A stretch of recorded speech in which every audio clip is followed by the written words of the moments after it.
Sometimes they don't come back because they miss you. They come back because they can't find you where they left you. That one line, my friends, might sting a little, but it's the truth. It's not your love that pulled them back in.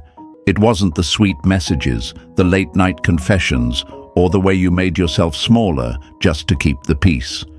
It wasn't your patience, it was your absence. And not just physical absence, energetic, emotional, spiritual. You see, people don't always chase what's available. They chase what's missing when it's finally done proving itself. Stay with me, because this might flip your entire perspective on why they really came back. Before we dive in, hit that like button and make sure you subscribe. We're not here for fantasy, we're here for freedom. Real, raw, unfiltered truth. The kind that doesn't just heal you, it changes how you walk through life. Hey folks, imagine this. You're a flame, a warm, soft, steady flame. You've been burning patiently for someone lost in the cold. They keep walking in and out, warming their hands, then disappearing, never staying long enough to appreciate the heat, only long enough to avoid freezing. And every time they leave, you wait, you burn, you hope, until one day, you don't. One day, you stop trying to stay lit for someone who never brings wood to the fire. One day, you pull back your flame, and suddenly, they're cold for real. That's when they remember what it felt like to be warm. Here's the thing, my friends. They didn't come back because you begged. They didn't come back because you sent the perfect message or proved you were the one. They came back because your energy went silent. You stopped showing up. You stopped dancing for someone who refused to take the floor. You stopped being their emotional charger. And that silence, that's what spoke. That's what echoed. That's what burned.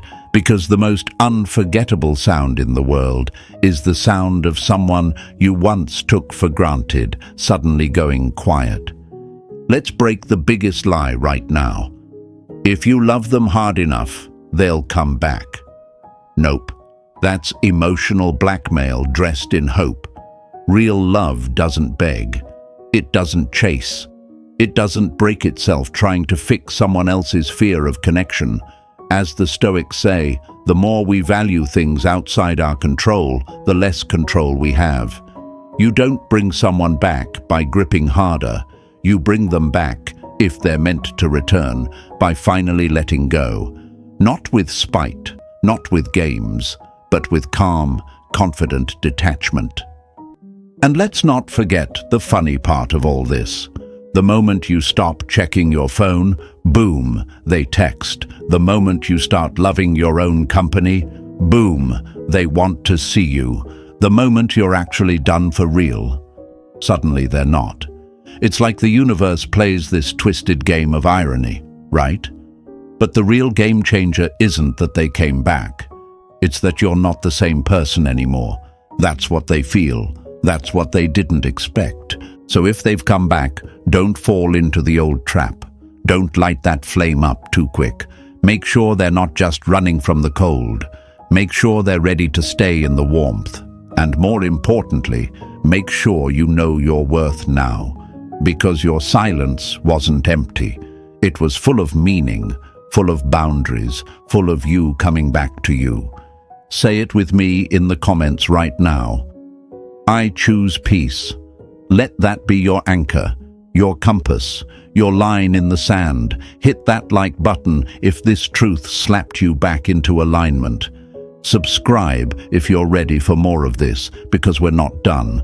Stay with me, because now we're going even deeper into the moment they came back and why it happened the moment you stopped waiting. Number 1. They didn't return because you waited. They returned because you shifted.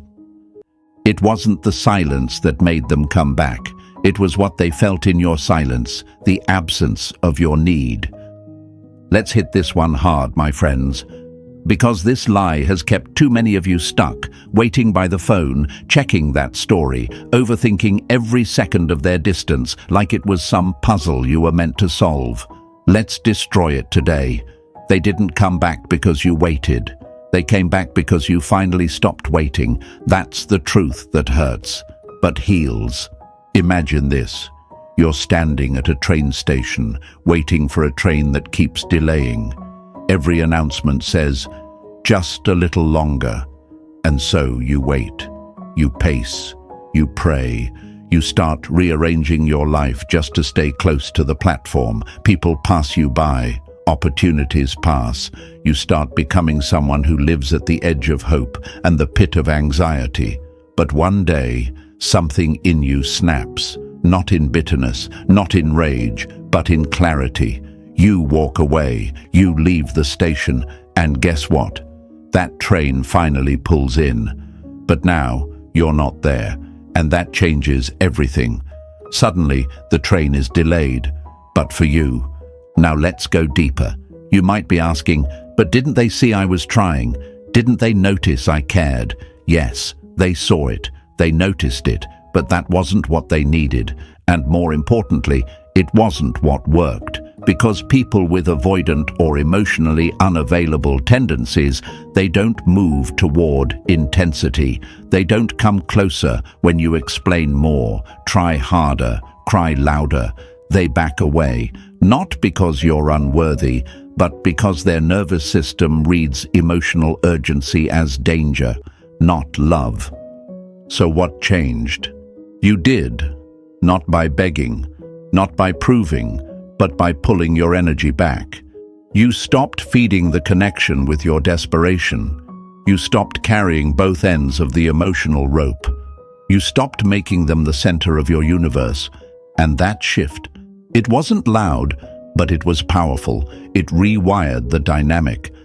Let me tell you why it's so hard to do that. Because society teaches you, especially those with big hearts, that love means endurance, that the one who waits longest wins, that staying available makes you loyal, that patience will pay off. But folks, that's not love.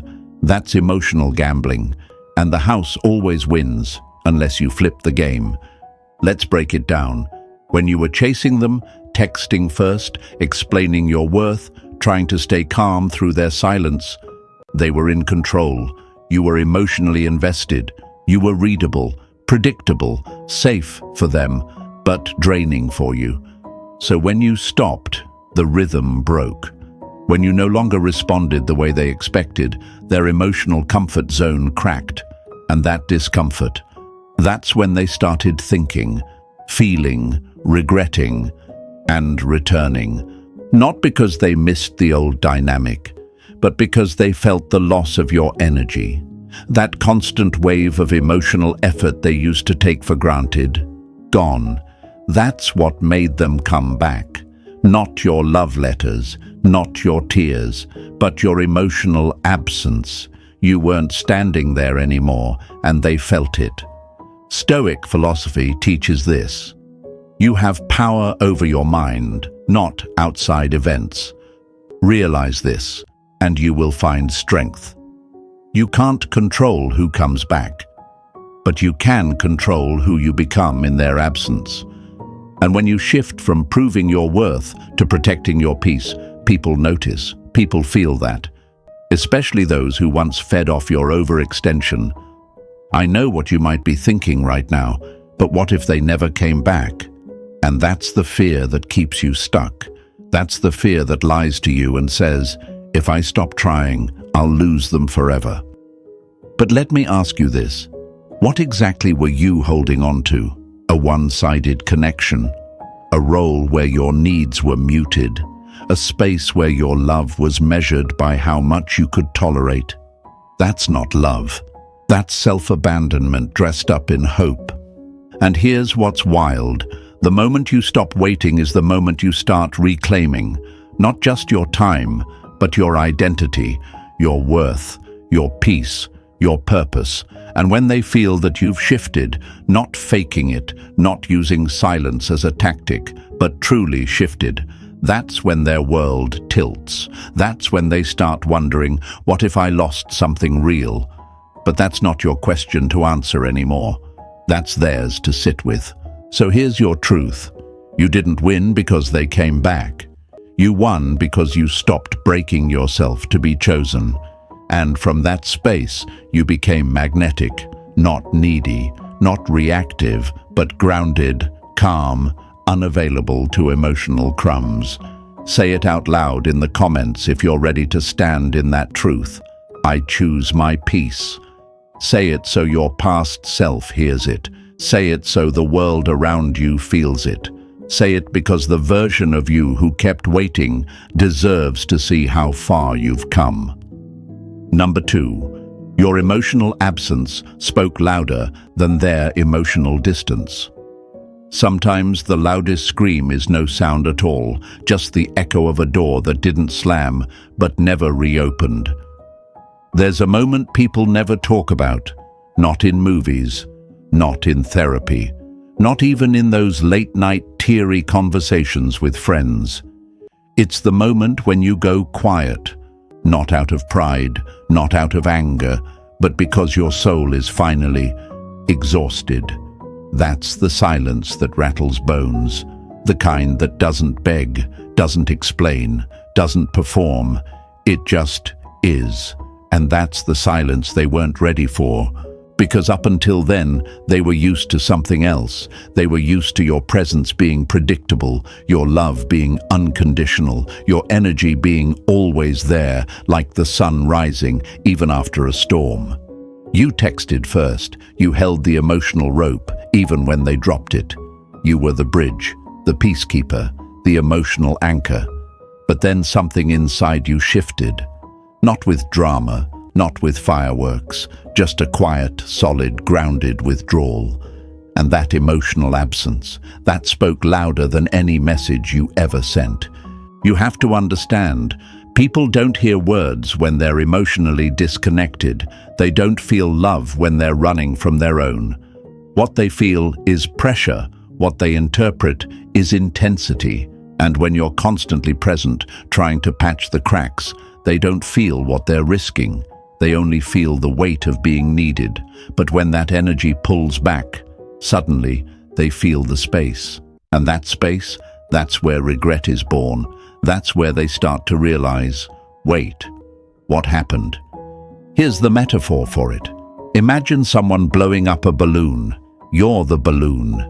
And every breath they give you, every piece of affection, time, attention, you expand with hope. But when they stop, you don't deflate instantly. No, you hover there, full, floating, holding on to every ounce of what they gave you, hoping they'll come back and keep filling. But when it becomes clear they won't, you don't pop, you don't scream, you don't explode. You just float away, and that floating away, that's what they didn't expect. Because now they can't reach you like before. Now they have to feel the absence of your presence. And that feeling, it's suffocating for them.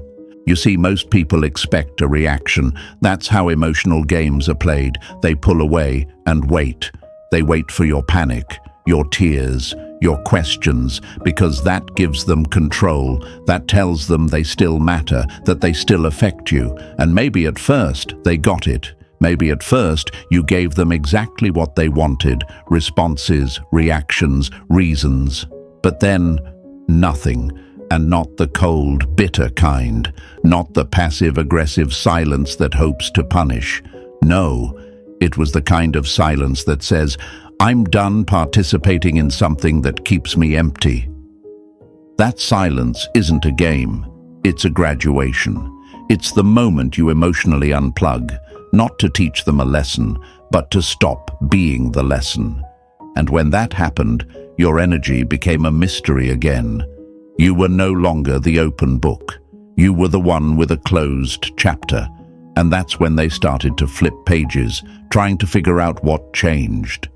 People don't regret what they had when it's still around. They regret it when it's gone, when it no longer waits, when it no longer explains, when it no longer gives them the comfort of knowing you'll always be there. And that's the twist. Your silence wasn't empty. It was full of your growth.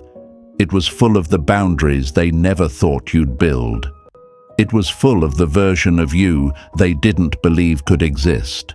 The version that finally said, "I love you, but I love myself more." Let me tell you why that silence hits harder than any goodbye. Because most people don't expect you to actually leave. Emotionally, mentally, spiritually. They think they can always come back to the version of you that was holding the door open, heart in hand, waiting for the apology. But this time, the door didn't slam. It just stopped being open. And that confused them, that haunted them, that made them come back. Not because you asked, not because you begged, but because the tether snapped without noise. You stopped proving, you stopped explaining, and your absence became undeniable. The Stoics would call this the moment of self-alignment. You didn't just stop reaching out, you stopped needing to. Your energy no longer moved toward what hurt you. And that stillness, that was the power, that was the shift, and they felt it. This is why it's hard. Because when you love someone deeply, silence feels like betrayal. It feels like abandonment. It feels like giving up. But there's a difference between giving up and letting go. Giving up is saying, "I'm not worth it." Letting go is saying, "This doesn't serve me anymore." And when you let go with grace, not bitterness, that's the silence they can't unhear. They don't miss the noise, they miss the stability, the care, the emotional safety they once ignored. They don't come back because your words finally broke through. They come back because your silence finally reached them, where your words never could. Write this down in your comments if you feel this in your bones. My silence holds power. Not silence from fear, not silence to manipulate, but silence as a boundary, silence as self-respect. That kind of silence is louder than any scream, clearer than any explanation, and more healing than any apology you never got. And here's the truth, my friends. They came back not because you were always there, but because you finally weren't. And now, as they knock on a door they never thought would close, you get to decide. Are you opening it out of habit, or are you finally living in a house built on peace? Stay with me, because next we're diving into how your peace, not your pain, is what made you irresistible, and why stillness, not struggle, is the real signal of strength they didn't expect. Number 3. You weren't a safe place before, but peace turned you into one.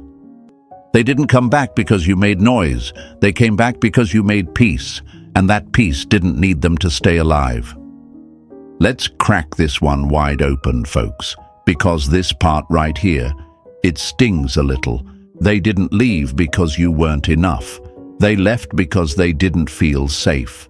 Not physically, not logically, but emotionally. And that doesn't mean you were dangerous. It means your love was too intense for someone who was raised to flinch at closeness. Your love was real, but to someone who never learned how to handle emotional warmth, it felt like fire. And they ran, not because you were wrong for loving deeply, but because they weren't ready to hold something that didn't come with distance. Now here's where it gets powerful. You spent so long trying to prove that you were a safe space. You texted first. You reassured them. You softened every time they pulled away. You walked on eggshells around their discomfort. You made yourself small just so they wouldn't feel smothered. You convinced yourself that if you could just love them calmly enough, gently enough, consistently enough, they'd eventually see you as home. But love that comes with fear never registers as safety. It registers as pressure. Let me give you a metaphor for this. Picture someone who's been underwater too long. They finally come up for air, but the sun is too bright, the sound too loud, the world too alive. They panic, not because the air is wrong, but because they've been in darkness too long to breathe normally. That's what it's like for emotionally avoidant people. Your consistency, your clarity, your care, It wasn't too much, but to someone drowning in emotional shutdown, it felt overwhelming. And their instinct? Retreat. So what changed? Why did they come back? Let's get brutally honest. It wasn't your patience. It wasn't your good heart. It wasn't your loyalty. It was your peace. Not the fake peace where you say nothing but boil inside. Not the strategic silence meant to lure them in. No, the real kind. The peace that doesn't wait. The peace that doesn't punish. The peace that says, I am safe, with or without you. You stopped trying to fix things. You stopped trying to manage their triggers. You stopped trying to decode their every word. You just let go. Not with bitterness, but with grace. And that energy, that's the one thing they didn't expect. Because most people try harder. Most people plead. Most people lash out when they feel abandoned. But you didn't do any of that. You did the one thing that hits harder than anger. You stayed calm. That's what made you safe. Because here's the part they never tell you. Avoidant types don't come back to emotional chaos. They come back to emotional safety. Not safety that bends to their needs, but safety that doesn't demand. Not the safety of control, but the safety of presence. And when you stopped fighting, when you stopped performing, when you stopped orbiting around their silence, they didn't feel attacked anymore. They felt space. And ironically, that's what gave them room to feel anything at all. Let's get real for a second.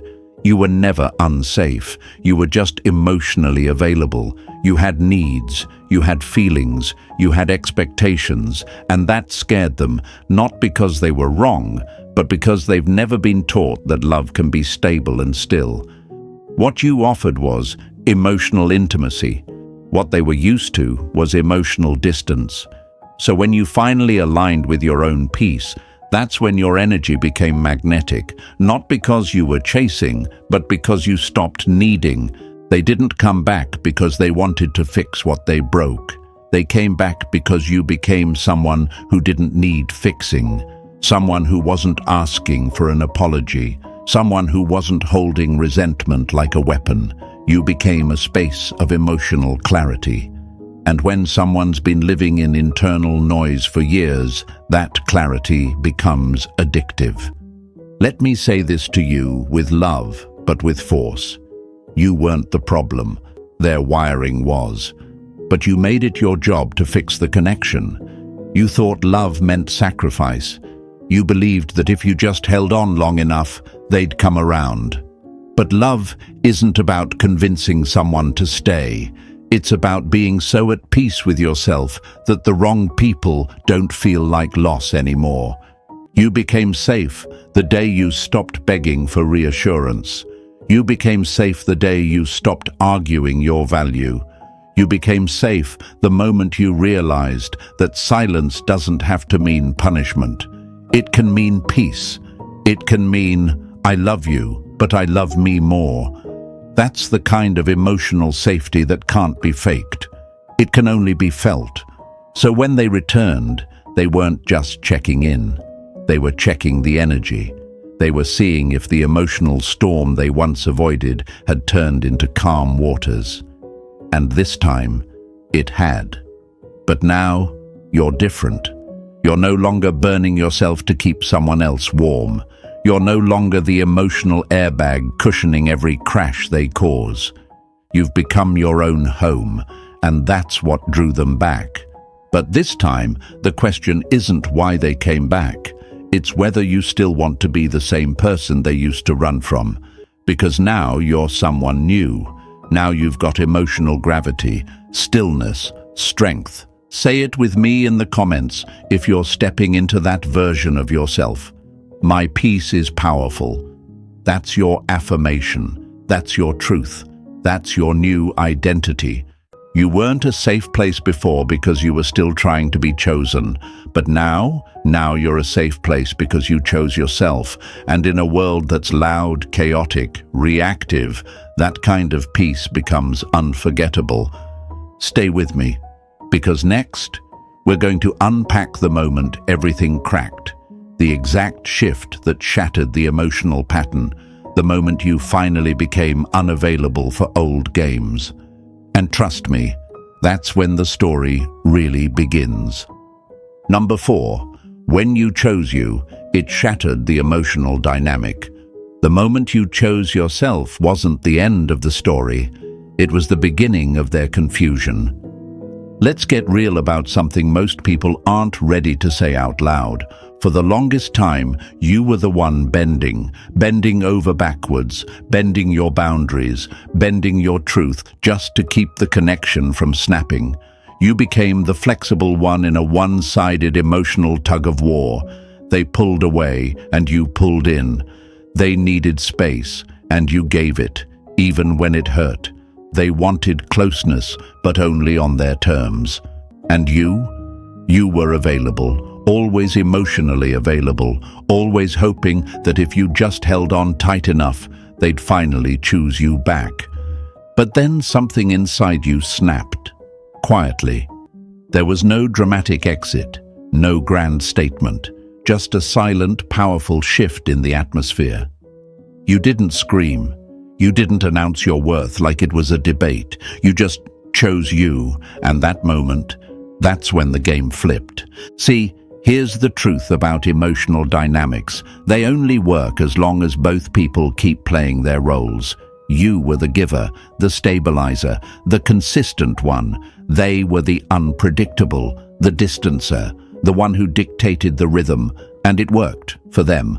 It worked because they always knew how you'd respond. You were their emotional certainty.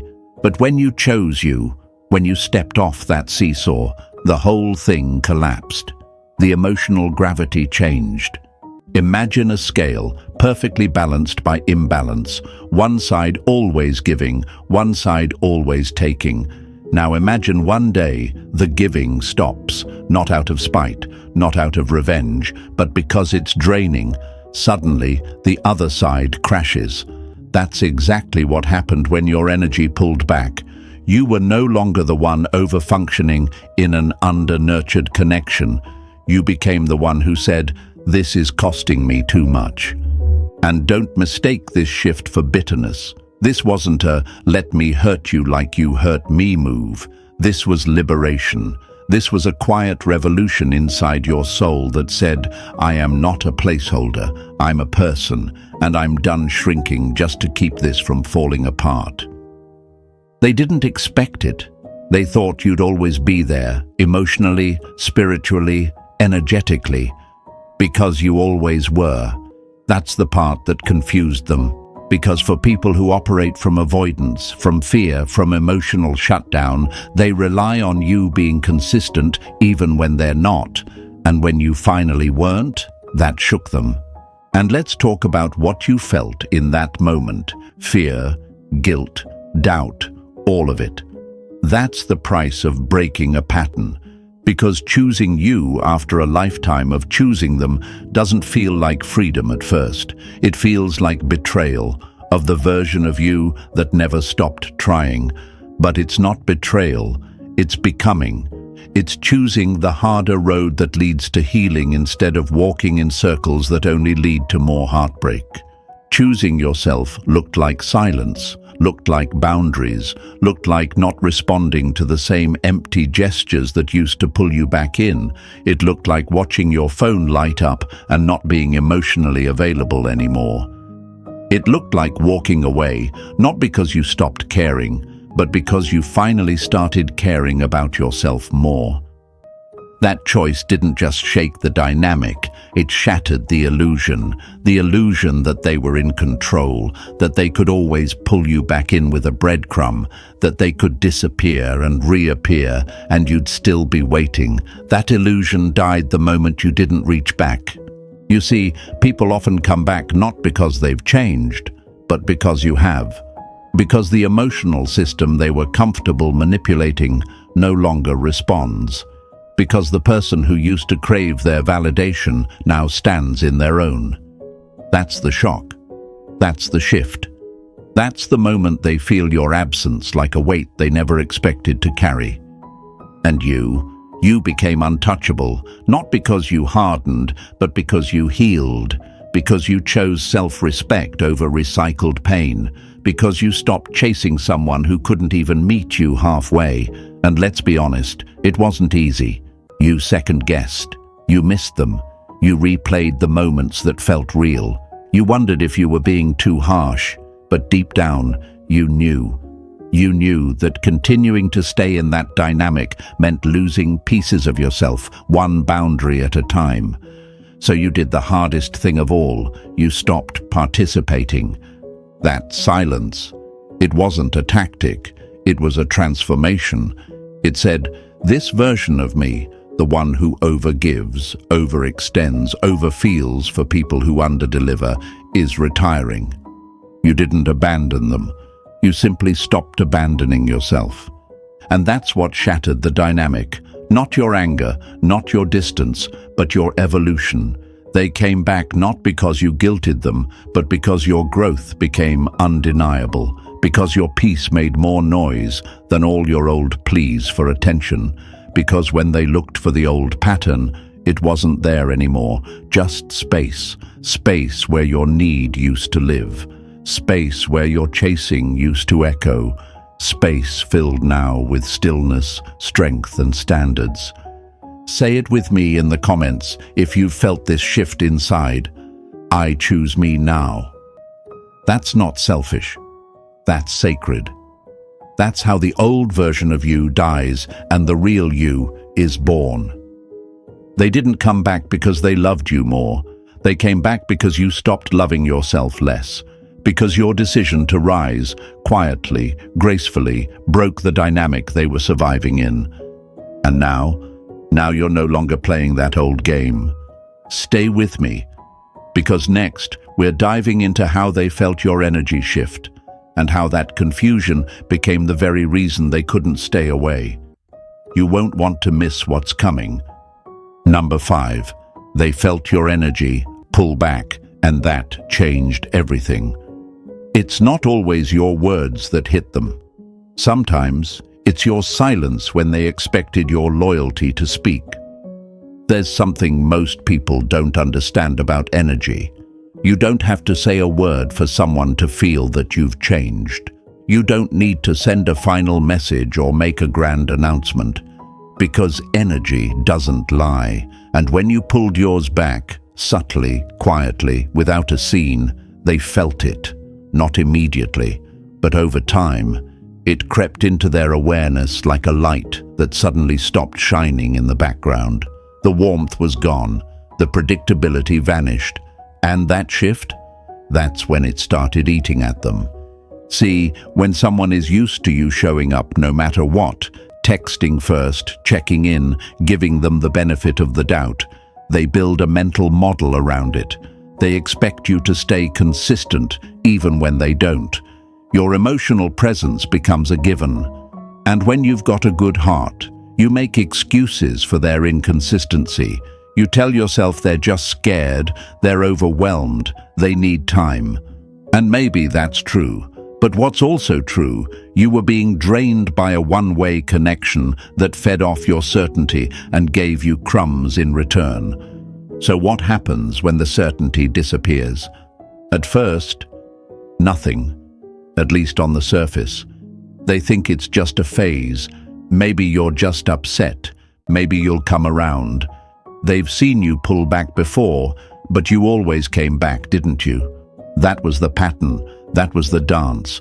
But this time the music stopped, and you didn't press play again. And that is when the panic starts to creep in. Not in a dramatic way, not in the way movies show it, but in the stillness, the void. That wait a minute feeling when they realize you're not checking anymore. You're not reacting. You're not available in the way they're used to. Your energy, which used to orbit them like gravity, is now gone. And without it, they're weightless, spinning, off balance. They don't know why they feel it. They just do. Because people don't always register your presence consciously, but they absolutely register your absence. It's like background music in a cafe. You don't notice it until it stops, and then the silence feels deafening. Here's the metaphor. Imagine someone walking on a bridge every day. That bridge has always been there, strong, stable, supportive. They cross it without thinking, maybe even take it for granted. But one day, the bridge is just gone. No warning, no collapse, just removed. And suddenly, they have to stop. Look around, rethink everything. That's what happened when your energy left. You didn't collapse, you just stepped away. And that absence, that changed everything. Because energy is felt, even by those who pretend not to notice, even by the avoidant, even by the emotionally unavailable. They may not process feelings like you do. They may not articulate their emotions or handle closeness well, but they are not immune to energy, especially the kind that used to be consistent, especially yours. You were always there. That was your role. You checked in, you reassured. You carried the weight of every unspoken thing they wouldn't express. You filled in the gaps. You reached out first. And they expected that to continue. Not because they were cruel, but because they were comfortable. But comfort turns into confusion real fast when you stop moving in your usual pattern. And that's the moment they started noticing everything. They notice your silence, not because it's loud, but because it doesn't seek, it doesn't explain, it doesn't reach out with a shaky hand, hoping for a response. It just exists, confident, detached, grounded, the energy of someone who's not punishing, not manipulating, but simply no longer available for imbalance. That's what throws them off. Because they were counting on your attachment. They were counting on your loyalty. They were counting on the fact that you always came back. But this time, your stillness became the disruption, and suddenly they had to question what they once took for granted. Why haven't they texted? Why do I feel like something's missing? Have they moved on? And that right there, uncertainty, is the same thing they once triggered in you. Now, they're the one pacing, wondering, overthinking, checking your profile, playing it cool, but not feeling cool inside. But let's be clear, you didn't do it for a reaction. That's not who you are.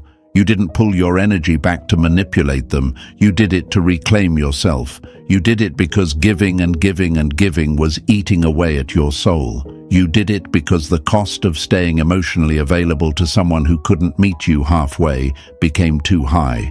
And once you made that decision, your frequency changed, your vibration shifted, and that couldn't be ignored. This is the part they don't teach you. Sometimes the most attractive version of you is the one who's done explaining, the one who walks with peace, the one who doesn't chase, doesn't push, doesn't beg, the one who becomes a mystery again, not because you're playing games, but because you've evolved beyond the version of yourself that needed to be understood. And that's what they felt when your energy pulled back. A vacuum, an echo, a haunting awareness that the bridge they always assumed would be there is now gone, and they don't know how to rebuild it.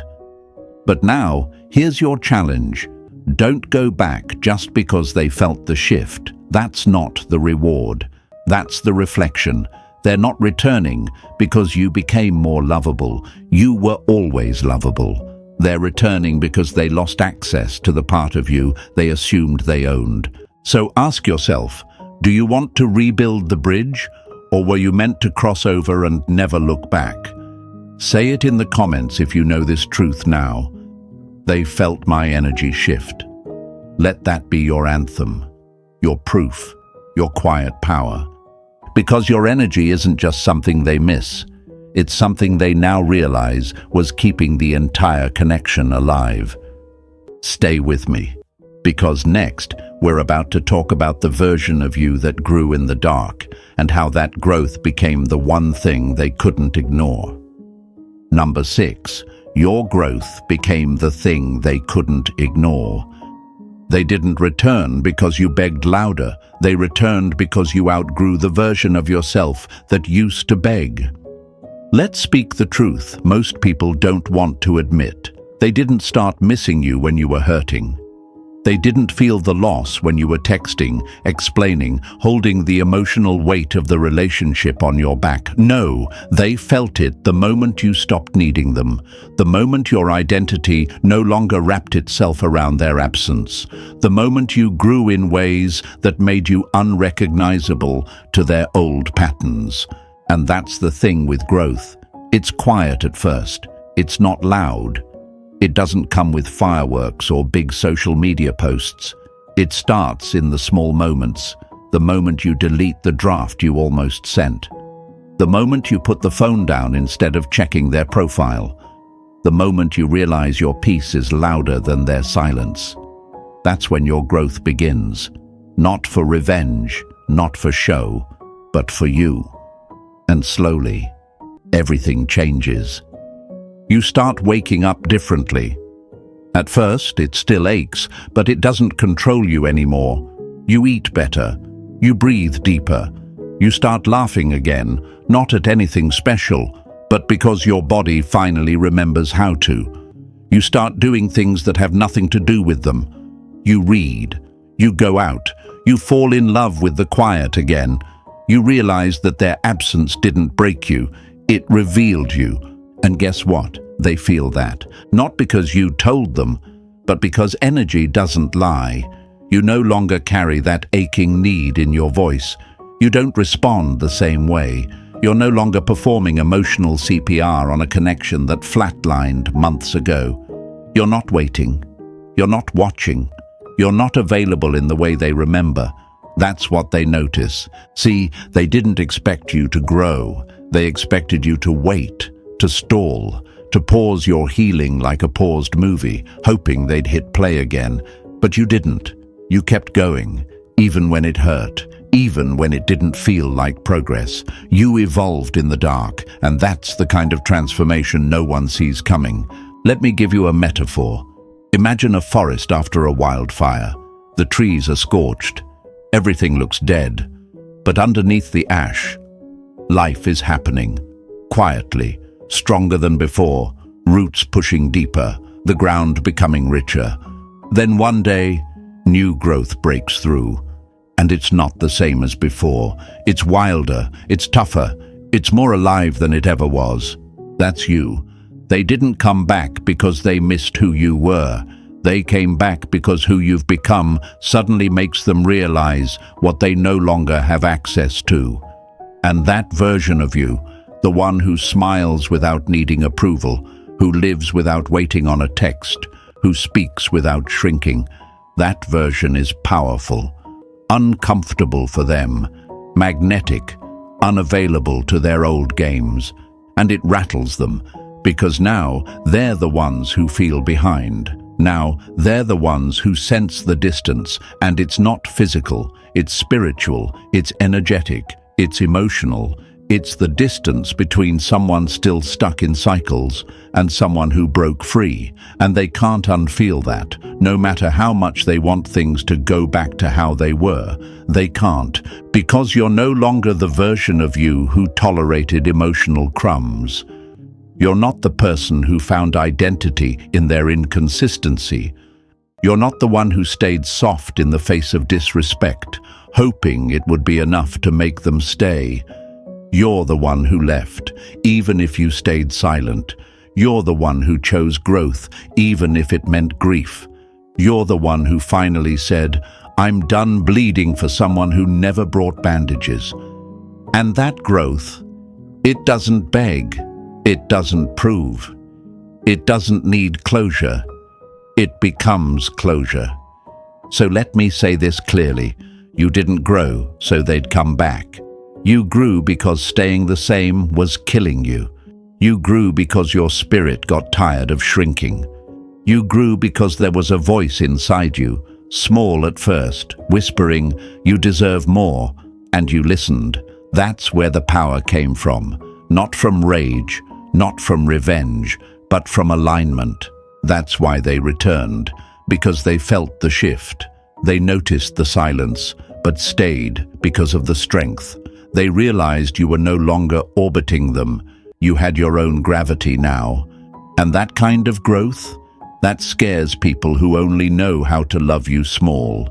But this isn't the part where you shrink again. This is where you ask yourself, do I really want to go back to who I was just to fit their comfort zone again?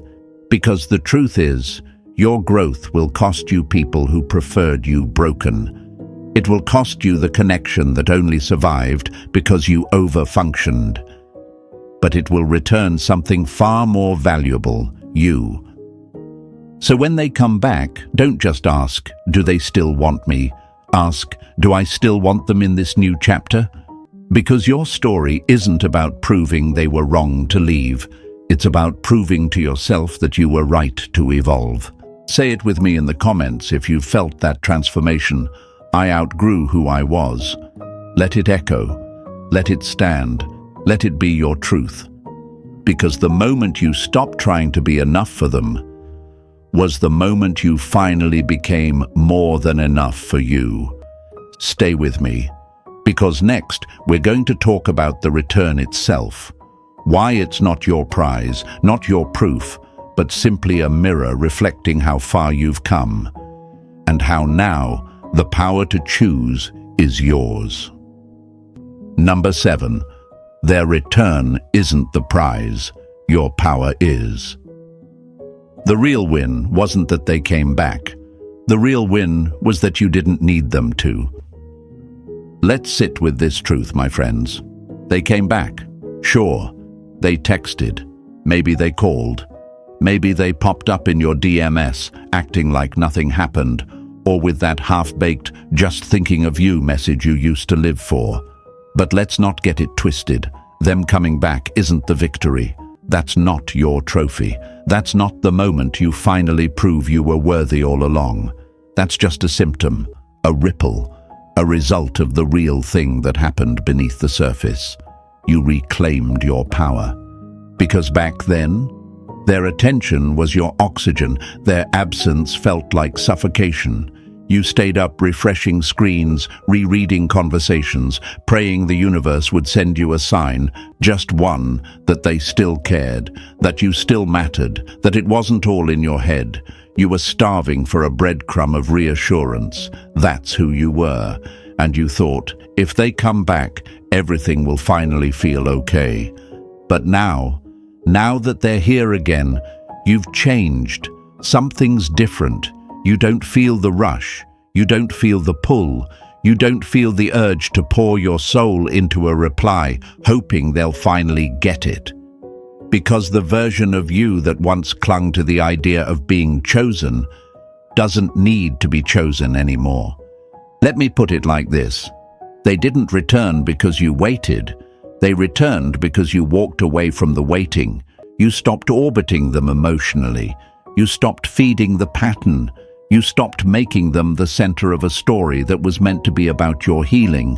And that shift, that's what called them back. Not your desperation, not your heartbreak, not your texts at 2 a.m.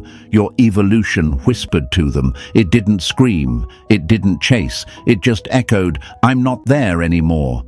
And suddenly they felt it. But hear me, this isn't your reward. Because if their presence is the prize, then your healing is a transaction. And that's not growth, that's negotiation. That's still waiting for someone else to validate the journey you took through hell just to find yourself again. And you don't owe that journey to anyone. You don't need their return to prove your worth. You already proved it when you stopped settling for silence, for inconsistency, for love that only showed up when it was convenient. You want a metaphor? Let's go there. Imagine you were lost in a maze, and for a long time you followed their voice, thinking it would lead you out. Every echo felt like direction, every breadcrumb felt like progress. But it wasn't. It was a loop, and you got tired. You sat down, you cried. Then one day you stopped listening to their voice and started listening to your own. And that voice, it led you out. Now, as you're walking in open air again, breathing deeper, clearer, more freely, they show up at the exit. But here's the thing. You already made it out on your own. Their appearance isn't the escape. You were. That's your power. And they can feel it. They feel the difference. The calm in your tone. The way you're not rushing to prove anything. The way your eyes don't flicker with doubt. You're not the same. And they know it. That's why they're nervous. That's why they test the waters with soft touches, with vague messages, because they're unsure if they still have a hold on you. Spoiler alert, they don't. Not like before, because you're no longer looking for rescue. You became the rescue. And let's talk about that moment when they say, "I miss you." That moment you used to fantasize about. It finally happens. And for a second, your heart stirs. It remembers, but it also knows. Knows the nights you waited, the tears you swallowed, the days you begged the universe for clarity while they gave you confusion. Your soul remembers what it cost to stay. And now, you don't need to hold on to that "I miss you" like it's water in a drought, because you're no longer thirsty for it. What you're thirsty for now is peace, wholeness, depth, the kind of connection that doesn't require you to earn love with self-abandonment. And maybe they mean it. Maybe they really do miss you. But that's not the question anymore. The question is, do you miss the version of yourself that had to shrink to be loved by them? Do you miss the emotional high-wire act of managing their discomfort while ignoring your own needs? Do you miss walking on eggshells while calling it love? No, you don't. Not really. You might miss the idea of them, the hope, the potential, but you don't miss who you had to be just to keep them around. That's growth. That's the shift. So when they come back, and they will, because energy speaks louder than memory, don't look at it like you won. Look at it for what it is, a mirror, a reflection of how far you've come. Because now the choice is yours, not theirs. Not anymore. You get to decide if their presence aligns with your peace. You get to decide if they're worthy of access to the new you, the healed, grounded, wise version of you that doesn't beg, doesn't chase, doesn't tolerate confusion in the name of connection. Say this with me in the comments if it hit your soul. I am the prize. Say it not to be cocky, but to be clear. Clear with yourself, clear with the world. Because when you finally know that, when you feel it in your bones, you don't just wait for people to return. You evaluate who gets to stay. And that's power. Quiet, unshakable, real. So, here's the bottom line. They didn't come back for who you were. They came back because of who you became. Your growth was the game changer. If this message hit home, share it with someone who needs it. Subscribe and drop "I've evolved" in the comments to claim your power.